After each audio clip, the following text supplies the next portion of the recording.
principle to be part of this journey is to say wherever ki aata hai, then you have to say jai. In between the katha, if I'm saying ki and you do jai, that's not allowed, but mostly you have to say jai. So yesterday, let me share my screen.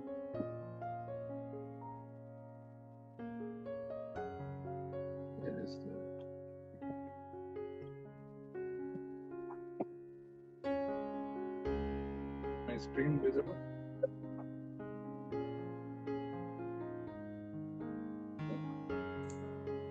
Not yet. No, Prabhu. Can you see my screen? Yes, Prabhu. So we are on the Damodar month 2021, and we are on day 10.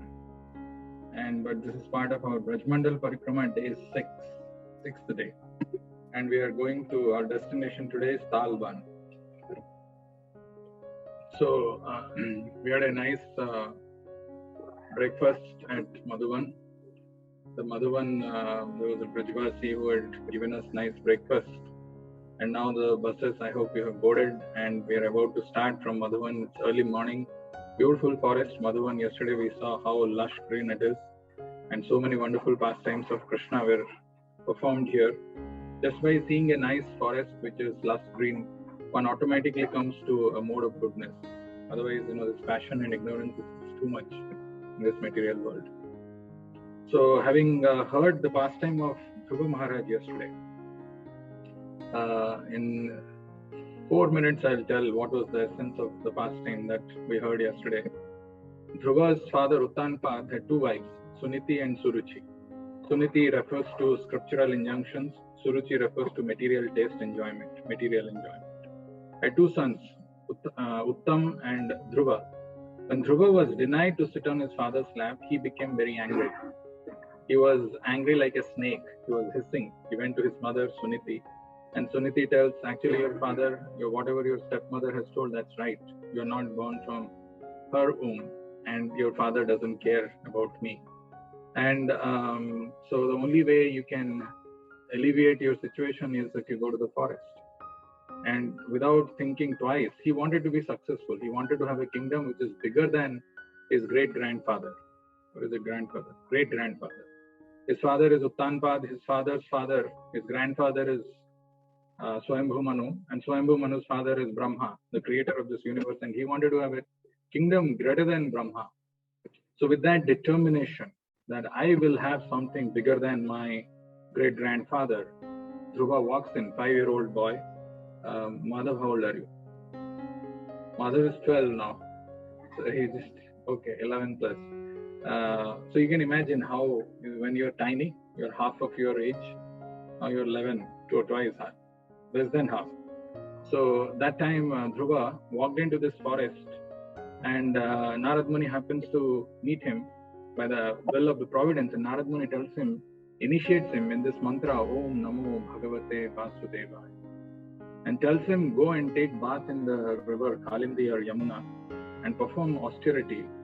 How should you perform? You meditate on this mantra and meditate on the four-handed form of the Lord. And that's what Dhruva does. Severe austerity, unheard of in history.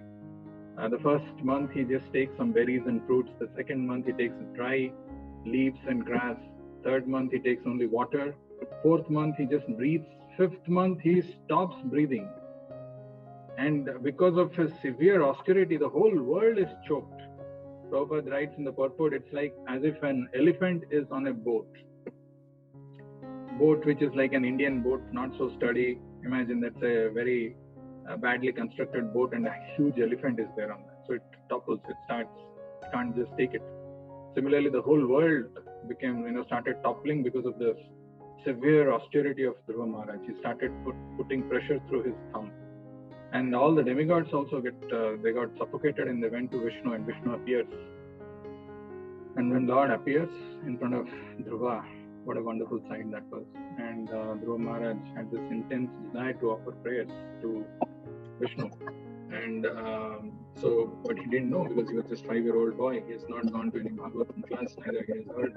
So he didn't know. But just that desire was felt by the Lord, and he touched his conch shell. he touched his console on the forehead of Dhruva, and Dhruva offers wonderful prayers. Yesterday we saw those. But very interestingly, one thing which I want to say before we proceed to our destination today, Dhruva performed this severe austerity, which is a great source of inspiration for all of us to be determined and to hear the words of the Acharyas, to hear the words of a Mahajan like Prahlad Maharaj was telling, Kaumaram Acharit Pragya. He's telling in this tender age of, if you are really intelligent, practice this spiritual life from the tender age of 5. But we don't pay attention. There is always, some kind of laziness.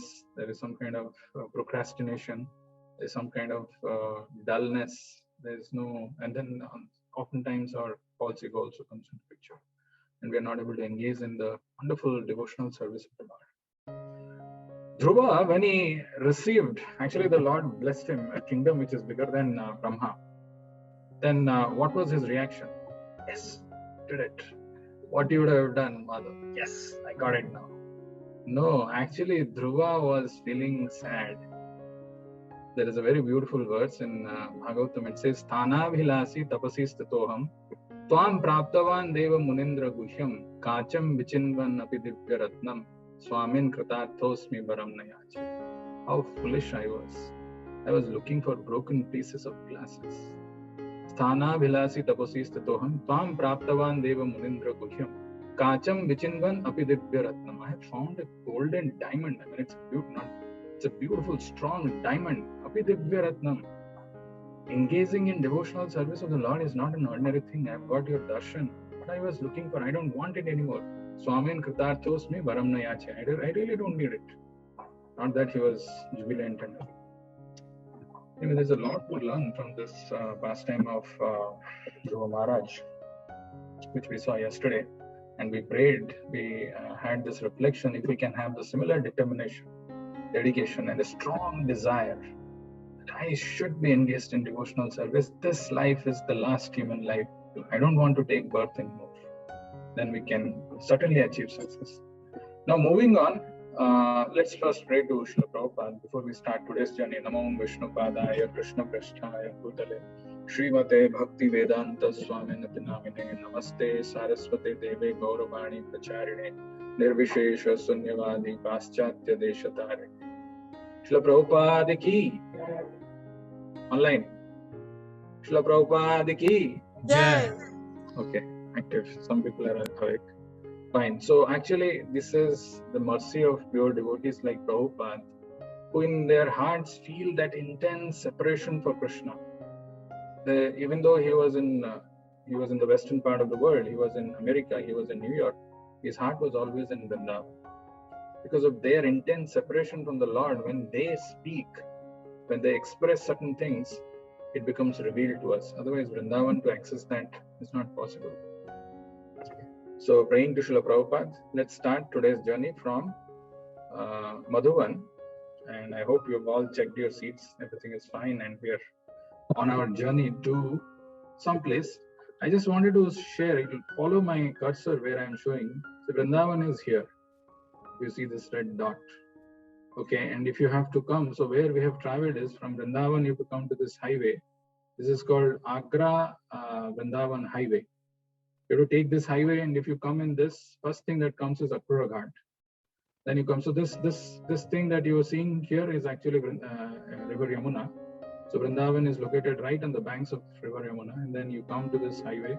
Then you come. This Akrura Ghat comes. Now Akrura Ghat is it is no more. There is no ghat there. There is no more bath. It has become dry. Yamuna River has gone back a little bit, and then you come to Mathura, which we went. And from Mathura, we have come to Madhuvan here. And from Madhuvan, we are going southwest to Talvan today. And then from Talvan, we will go to Kumudvan. And then we will go to Bahulavan. So it becomes like a circle. We are going back to the place where we are starting. And then we will go. So Govardhan is here. Radhakund is here. Just for your understanding where it is. And Nandagaon Varsana is here. Kamyavan is here. So if you know where it is, so you will not be lost. So from Vrindavan, we have traveled to Akrura Ghat, to Mathura to Madhuvan, and Madhuvan to Talvan. Now we are in the Talvan. So, what happened in Talvan? Very, very interesting. Wonderful place, beautiful pastime. So, visiting these places is not just to know about the place, but also to know what is the important pastime that happened. That makes the place relishable. You want to know about Talvan? Read Krishna book. Beautiful narration about the pastime of one demon. Mother, who's that? How does it look like? Okay. So, what happened? It is in the 15th chapter of Krishna book. It's called Killing of Dhenukasura. So actually, Krishna, I was mentioning a few days back, Gopastami has happened and Krishna has gone past the age of 5. Now he is 6 years old. He's in the Poganda stage where he has been given the responsibility of grazing cows from calves. His position has been elevated. So one day, it always happens in any story. One day, his most intimate friends, Sudama, Subala, Stoka Krishna, began to address Krishna and Balaram with great love and affection. Dear Balaram, you are very powerful. Your arms are very strong. Dear Krishna, you are very expert in killing all kinds of disturbing demons. Will you kindly note that just near this place, there is a big forest of the name Talvan. This forest is full of palm trees and all the trees are filled with fruits. So first they are glorifying Balaram. Actually, before this, Krishna also says, look at, oh Balaram, I mean, I don't know how he might be addressing as Dauji. Look at, oh elder brother, look at this, trees and the strippers in Vrindavan. They're all bowing down to touch your lotus feet. They're so merciful. Because of your mercy, because of your glance, these trees are laden with beautiful flowers and fruits, like that Krishna was telling. And then all of a sudden, his friends, Shridama, Subala, and Stoka Krishna, they are also glorifying Balaram and Krishna. Balaram, you are so powerful. Your arms are very strong. Krishna, you are expert in killing all kinds of disturbing demons. Will you kindly note that just near this place, there is a big forest of the name Talva. This forest is full of palm trees. And the trees are filled with fruits. You've had palm anytime? You never had? Sure. You've had? You've had? Watery. Hey, it's very sweet. This is Tal never you had. Palm, very, very tasty, very sweet. So it's big fruit. So what happened on that day? Not coconut, it will be little lesser. So it is bigger than apple. Apple, if it is this big, it will be like big. Because then you have to peel the skin and it comes out very, very, very succulent. So what happened this particular day, all these cowherd friends of Krishna, they were feeling hungry. And they were saying that, can you smell the nice aroma, the fragrance which is coming of this tal, this tal fruit. When it becomes ripened, the aroma can be smelled from a distance. But they are saying, other than you, no one can go there because there is a demon which is guarding that. It's the orchard of Kamsa, guarded by a demon by name Dhenukasura. Not even animals go there, and no birds are sleeping there. They've all left. One can only appreciate the sweet aroma that is coming from the place. You can see from this picture, they are actually smelling that. The aroma.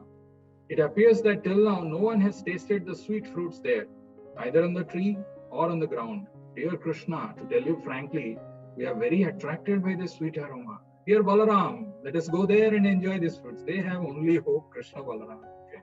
It's a divine pastime. Actually, it is early morning. They have started from their house. It cannot be that they are hungry because their mothers feed them nicely.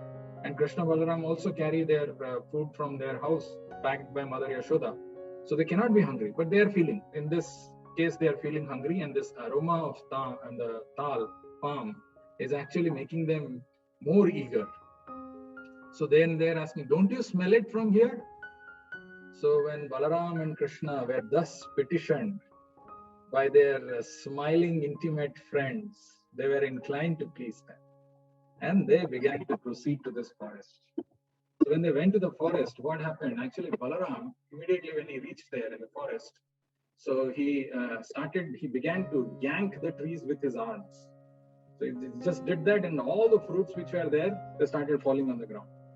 So Prabhupada is writing, he exhibited the strength of an elephant. Because of this jerking, all the ripe fruits fell down on the ground. Upon hearing the sound of the falling fruits, so imagine now, somebody has entered into your terrain in your house, mother, and he is destroying your room. Attack is throwing, and you are seated there in the next room. You are hearing, "Hey, mera hai ye," and then you come charging, right? So like that, Dhenukasura came. Upon hearing the sound of the falling fruits, the demon Dhenukasura, who was living there in the form of an ass, began to approach with great force, shaking the whole field so that all the trees began to move as if there was an earthquake. The demon appeared first before Balaram and began to kick his chest with his hind legs. So he came and then he turned and he kicked him on his chest with hind legs. But Prabhupada writes, for Balaram, it was like some flowers which fell on his chest. Okay. And then at first Balaram didn't say anything, but the demon with great anger began to kick him again more vehemently. He began to kick him. This time Balaram immediately caught hold of the legs of the ass with one hand, just one hand, that leg. And then what did he do? And then he started one hand and wheeling him around, threw him into the treetops. So there is a centrifugal force which gets generated when you do like this. So he did it so quickly, Balaram, and with so much of force that while doing that demon died. Not that when he threw him, he died. Prabhupada writes, while he was being wheeled around by Balaram, the demon lost his life. In that process, he lost his life, and then Balaram threw him to the tallest tree, to the biggest palm tree. So this mighty demon, this Dhenukasura, when it fell on that tree, so that tree also lost control and it fell on another tree. And so many trees fell down. So, and then when this tree started falling, all these ripened fruits also fell down. It appeared as if a great hurricane had passed through the forest and all the trees were falling down one after another. So then what happened? The ass friends of Dhenukasura, they heard this and they started attacking Krishna and Balaram. The exhibition of extraordinary strength is not astonishing because Balaram is the personality of Godhead known as Ananta Sheshana, who is holding all the planets on the hoods of his millions of heads. The whole cosmic manifestation is maintained by him exactly as two heads hold the weaving of a cloth. After the demon was thrown into the trees, all the friends and associates of Dhenukasura immediately they appeared there on the scene, like you can see in this picture, and attacked Balaram and Krishna with great force. They were determined to retaliate and avenge the death of their friend. But Krishna and Balaram began to catch each of the asses by the hind legs and exactly in the same way wheel them around, and they killed all of them. Because of the dead bodies of the asses, there was a panoramic scene in the top. Somebody was blue, somebody was brown, so the donkeys have different colors, and from the top it was looking panoramic. And Prabhupada writes in the Krishna book, if somebody hears the killing of this Dhenukasura demon, then he accumulates spiritual credit. We all have accumulated spiritual credit by hearing Krishna and by Dhenukasura's passing. But very interestingly, Bhaktivinoda Thakur says Dhenukasura represents anarthas or misfortunes or ignorance which holds us in this material world.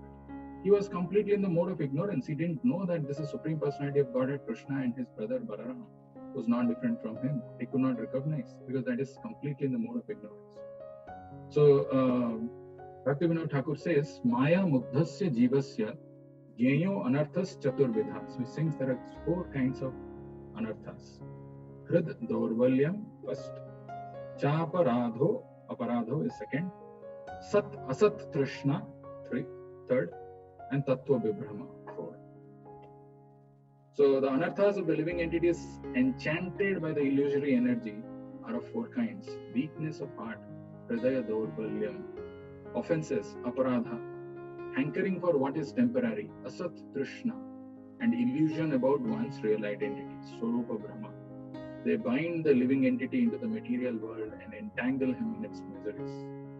Bhaktivinoda Thakur further tells what are the problems with Hridaya Daurvalyam.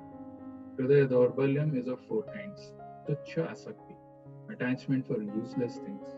Many a times in life, sometimes it's very easy to get rid of some gross things.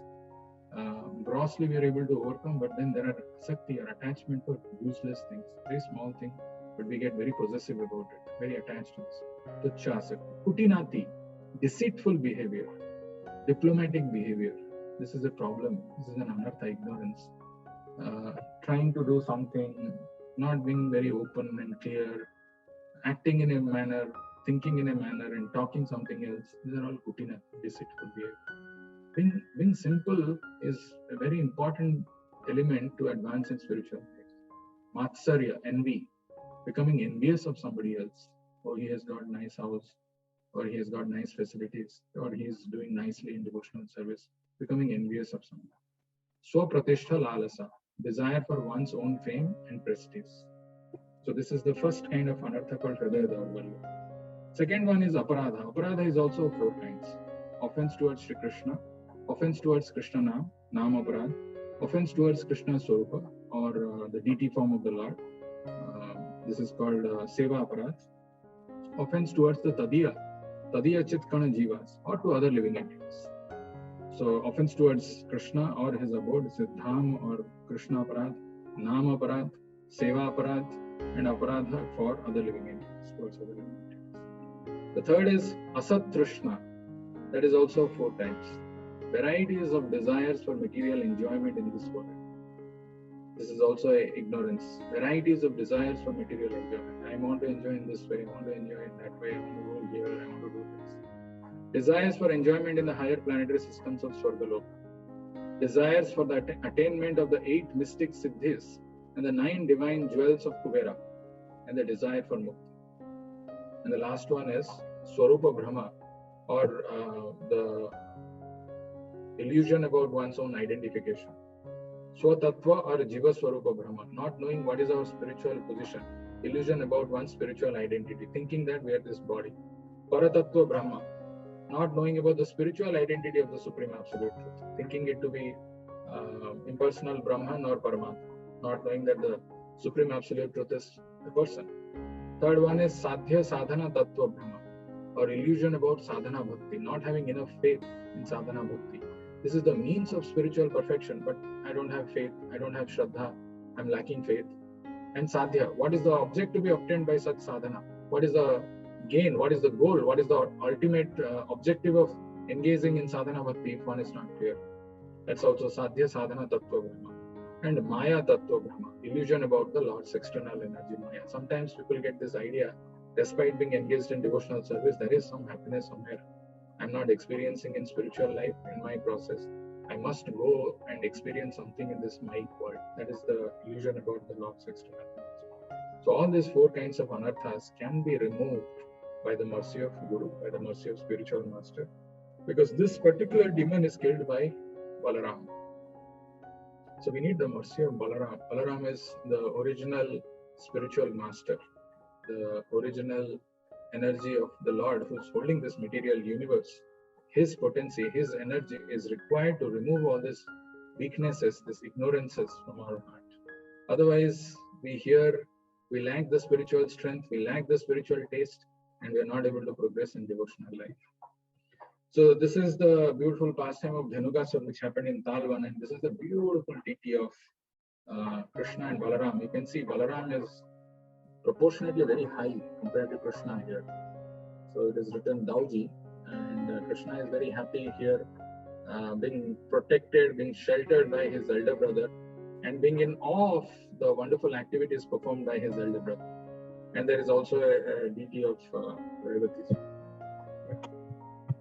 Shri Krishna Balaram ki line. Jai.